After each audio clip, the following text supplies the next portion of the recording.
Thank you, everyone who submitted your questions for the weekly Q&A. I truly appreciate it. If you want to take part by having your questions answered for future Q&A videos, make sure you follow the show on Twitter. Twitter handle's in the description box below. And while you're at it, if it's your first time checking this out, you won't regret it, I don't think.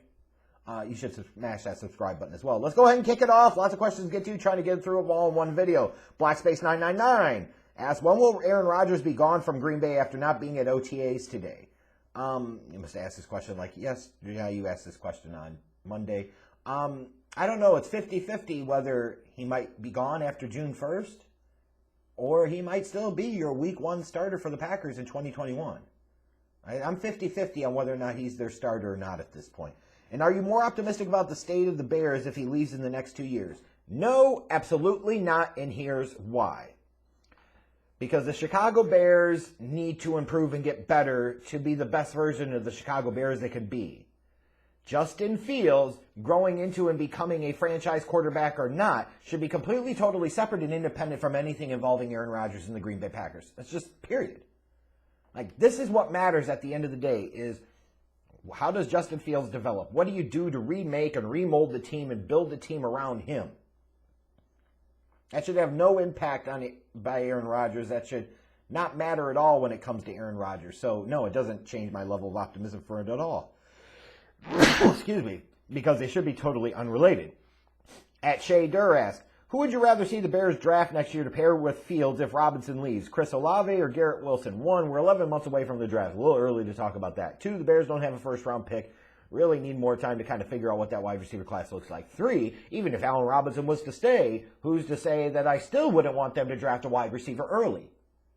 Again, the approach and the philosophy of the Bears organization must change. It is all about Justin Fields and building around Justin Fields. It is offense at the sake of the defense at this point. So even if you sign Allen Robinson to a long-term deal, I say, big whoop-de-doo, so fucking what? I continue to beef up that offense. At Kuiper_3rd, what are your thoughts on the 2014 movie Draft Day starring Kevin Costner? Do you think the Browns made the right moves in that movie? No, they traded up to number 1 overall to take a fucking edge rusher instead of the quarterback. And then got back to the 7th pick, wasn't it? And they ended up drafting the running back. So they had 2 first-round picks and spent it on an edge rusher and a running back. No, that's stupid. And in the process, didn't they lose 3 second-round picks to the Jaguars? That was really fucking stupid. The movie itself is cool. Like, if you go into it expecting it to be a total realistic representation of how the NFL draft works, then you'd be very, very disappointed. If you just want to enjoy a decent Kevin Costner performance and a decent movie, then Draft Day's okay, and I would recommend watching it. At Geo Knows, it says, Phil Mickelson was a late bloomer in terms of major wins, which he absolutely was. Are you surprised he broke the record for oldest player to win a major? And how many more do you think he could have won if he had been as disciplined as Jack and Tiger on those back nines and majors that he lost? To your first question, I'm really not that surprised, Gio, because there hasn't been a lot of decline in his game over the past 10 years or so. Phil Mickelson at 50 is not that incredibly different from Phil Mickelson at 40. So I really wasn't surprised because talking about a guy that I think, as you get into late 40s, early 50s, like what type of guy could potentially win that late in his career? You have to have a guy that's retained most, if not all, of his distance and accuracy. Phil still has that. The shot-making skills, Phil has that. The short game, when it's right, Phil has that. So it didn't surprise me at all. How many more could he have won? Like, that's an ifs and buts if we're candies and nuts to be Christmas every day type of thing. Because you say, okay, if he wins the 99 U.S. Open or any of these other majors in the 90s, like in the first 12, 13 years of his professional career, he would have been able to win more, perhaps. But then you could also point to the fact of how many more majors would he have won if he didn't have to contend with his peak running, parallel to Tiger Woods' fucking peak. Tiger won 15 of them. Phil's kind of this generation's Arnold Palmer. Tiger's this generation's Jack. Phil probably wins a couple of more if it wasn't for damn Tiger. And you could also say for Phil, like maybe it was some of those failures over the years that taught him how to play true championship level golf in majors. So those failures and those mistakes and those screw-ups helped him figure it out And it was just part of his journey of being able to figure out how to win in those spots, in those moments. So I can't necessarily sit there and say now that he's at 6 major championships that he would have any more. Who knows? Hard to project.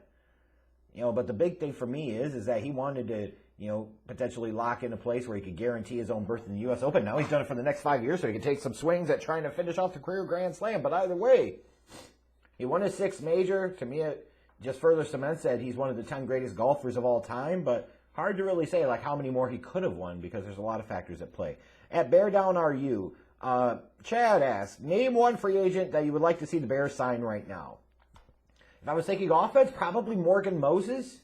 Didn't Washington release him? I believe he's still out there in the open market. If he is, and I'm remembering correctly, I would certainly love to see him be brought into training camp to compete with Ifedi and Borum at that right tackle position. I absolutely would. Defense, maybe somebody like a Jarrell Casey, if he was still available. Dollar Balls. Do you feel Gale Sayers is massively underrated? To me, he's up there with Sweetness and Barry, but praised less than Emmitt Smith, who was great but inferior to those 3. I don't think he is. Let's be real. The Kansas Comets' best football was over 5 decades ago, so the vast majority of football fans that would even think about Gale Sayers or talk about Gale Sayers are either dead or never watched him. He played 71 professional football games and still was a first ballot Hall of Famer. People talk about him as an icon of the game when his stats really, truly, honestly, throughout for body of work as a career, they really don't measure up. I think you can make an easier argument that he's potentially overrated compared to underrated. I am not here to say that the Kansas Comet was overrated because I certainly don't think he was. I'm just saying, I can't really sit there and say that he's massively underrated. I just don't think that's the case at all. At Mark_Whalen67, who would benefit the most from acquiring Julio Jones at this stage of his career? I think if you're looking at Julio Jones and bringing him in, you're going to have to give up some draft picks. It's the type of move you make that you feel like you need one more offensive piece, one more playmaker on the outside that gets you over the hump, that can help get you to the Super Bowl and potentially win one. If it's a move you make to think, hey, it might take us from 7 or 8 wins to 9 or 10, then you don't fucking do it. That's stupid. But I look at teams in the AFC like the Buffalo Bills, the Baltimore Ravens, perhaps the Los Angeles Chargers. Those are 3 teams that really stand out to me. That you say, hey, you bring in a Julio Jones that could help take their offense to another level, help them catch up to the Kansas City Chiefs, which should be the whole focus.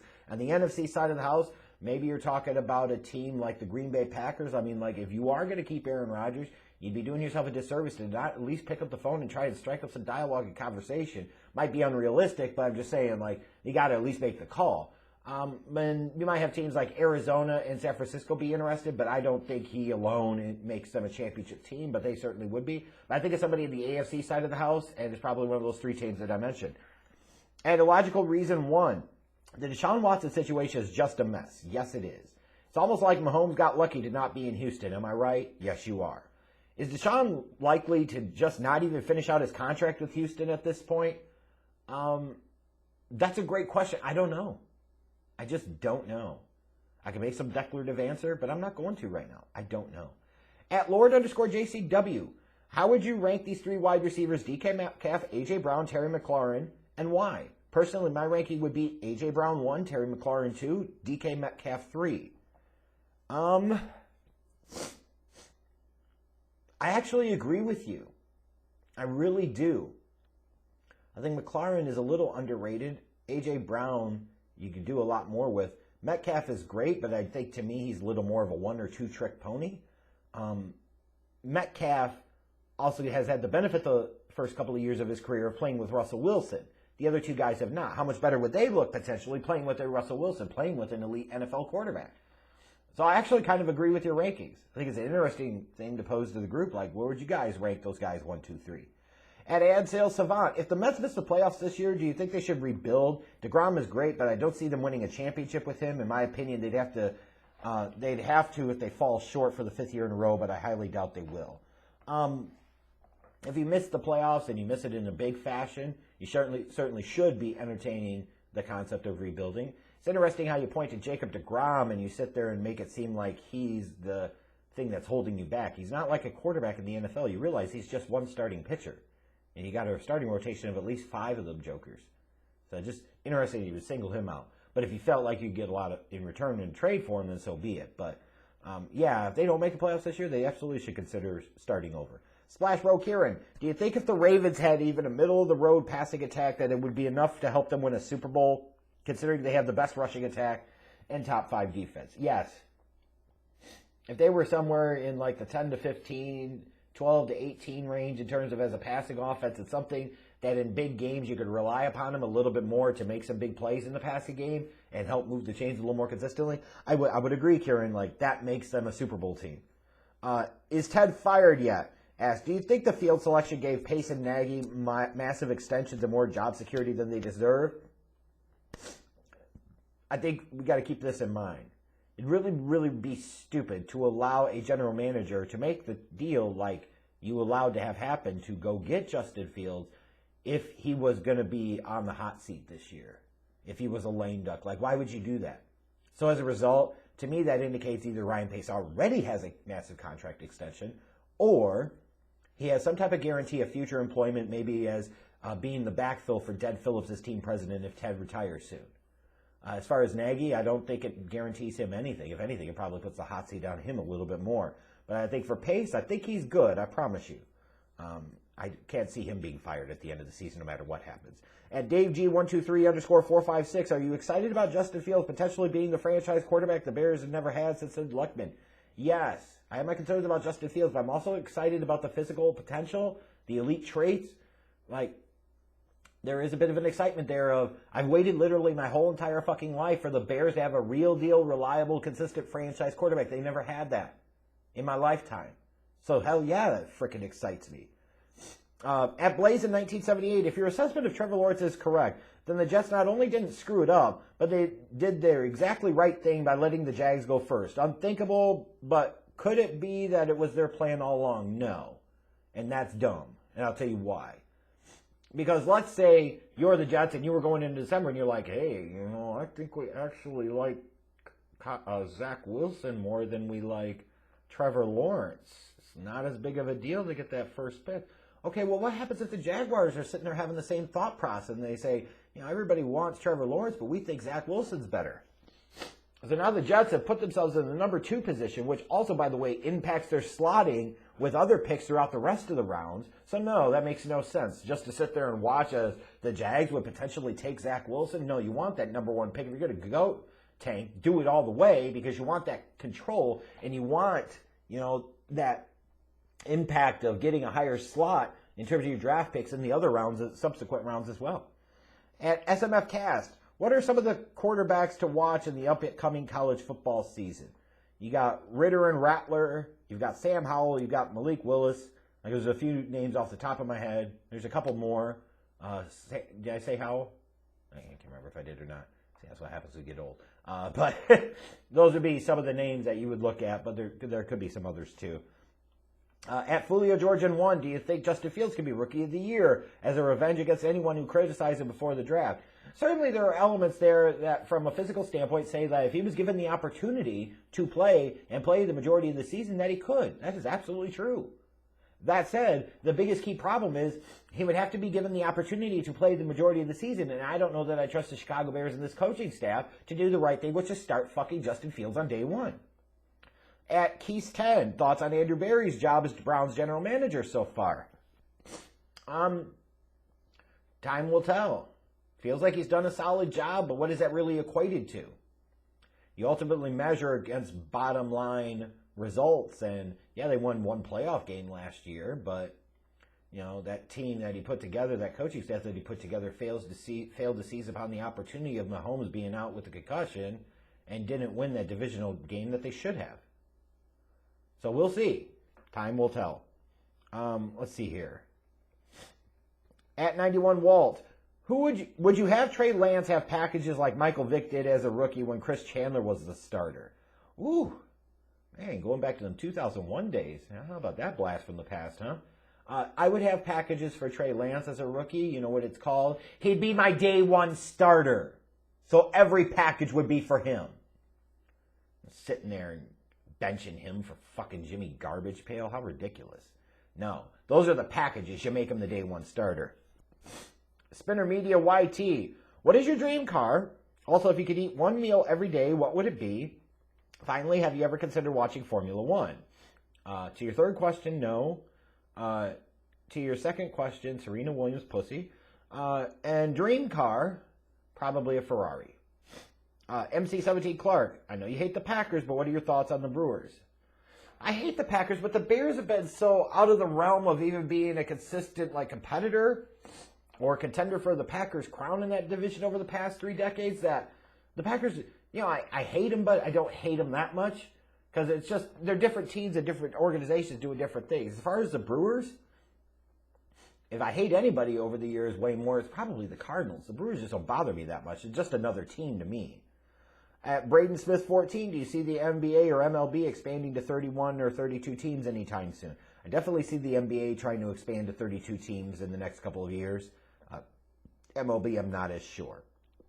At Admer D84, love your Twitter and I love your videos, but where do you see our offense going this year? If you're talking about the Bears, all depends. If it's Andy Dalton, it's a middle-of-the-road at best fucking offense. If it's Justin Fields, they might have some ups and downs, but man, he'll get some rhythm and there'll be more explosiveness in the offense.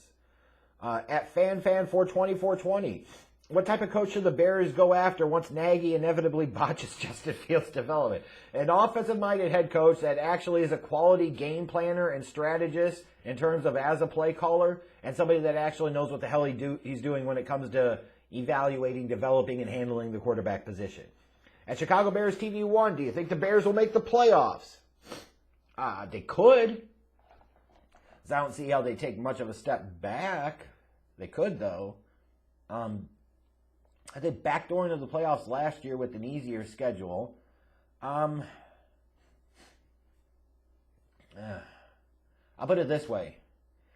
Even if they were to backdoor in as like a 7th seed with Andy Dalton starting most of the year, I feel like it's a fucking wasted season and a failure and everybody involved should be fired. If they're close to backing in or getting in there as a 7th seed, but Justin Fields is the starting majority of the year, then even if they miss the playoffs, I think the entire vibe is different about the organization. I really could give a shit less about the playoffs. I give a shit only, solely, exclusively about Justin Fields and his development. And even like with your question like that, do you think the Bears make the playoffs? I don't give a shit. That is not the focus. Yeah, at the end of the day, you'd love to see him win the freaking Super Bowl this year. I grant you that. But again, it is all about Justin Fields' development. You're playing the long game here for the next 15 years in the organization's history. You've got to get that right. That is the only thing that matters. At Caden_NoCause, which player in the modern NBA besides LeBron could have played in the 90s, and which player from the 90s, not MJ, could have played today?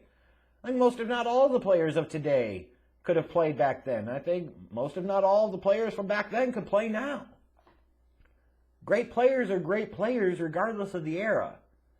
And, like this whole notion of LeBron wouldn't be able to do the same things in the 80s or 90s. Well, I dispute that. I think he would have been a similar player. He'd either been a Dominique Wilkins or a Karl Malone. He would have still been a great player. He'd still be doing the LeBron type of things that he does. And I think the difference is like if you brought an MJ in today's game, MJ did what he did with teams playing even lazier, lax kind of zone defenses, with them, all these teams having big men clogging the lane, playing at a slower pace, talking about a league where the three-point shot wasn't nearly as prolific or as nearly as important, and you had the ability to hand check on the perimeter. Jordan comes into this game now. It's a much more wide-open game. You don't have the big men clogging the lane. He would be coming up in an era where you'd work on the three-point shot more. Michael would average 40 a game in this league easily, especially with no hand checking. Who the fuck is going to defend him?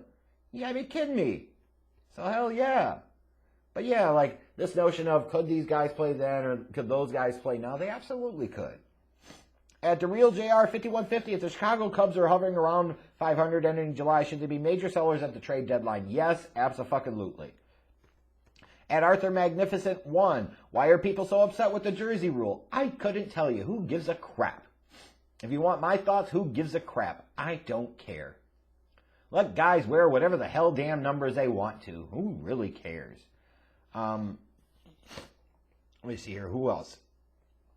At Super Eagle 100, what do you think of Jalen Hurts when he came out of college? Do you think he becomes a franchise quarterback for the Eagles? I had like a 2nd to 3rd round grade on him. I saw some of the upside and potential, but I saw some of the concerns. A franchise quarterback might be a bit strong. I envisioned him like at his best could be somewhere in like the 12 to 18 category, like starter, average, slightly above average NFL starter, but I don't see him as a franchise guy. I don't. Sorry, guys. I think I'm getting a cold here. At Mike Schmidt _007, who starts for the Broncos at quarterback this season? Is it Drew Lock, Bridgewater, or other? You're leaving open the other because you want it to be Aaron Rodgers. In the meantime, it wouldn't make much sense to bring in Bridgewater and not have him be the starter. I think you've seen enough of Drew Lock to know he ain't that dude. At Peter Kuzmenko, what would you do to make baseball more exciting to watch? Get all the stupid old school mentality and mindset out of the game, the unwritten rules, the, hey, you sit there and pose and talk shit after you hit a home run, we're going to beam you or somebody else on the team next time up. Like, it's stupid. Stop that. They need to get younger. They need to get more modern and stop being so goddamn dated like baseball always is. I would also like to see them get away from the sabermetric style of baseball where it's all station to station, home run or strikeout bullshit.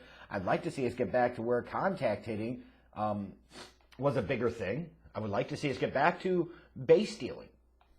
Like those type of basic things. So, I would certainly love to see that become a bigger part of the game.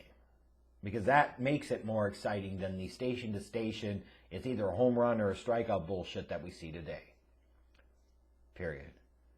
All right, well, I'm at the end of my time here, so I thank everybody for submitting your questions for the Q&A. I'll have other content up this week, and make sure you follow me on Twitter so that way the next time I want to do a Q&A, you can follow along and make sure you get your questions into me. All right, I'm out.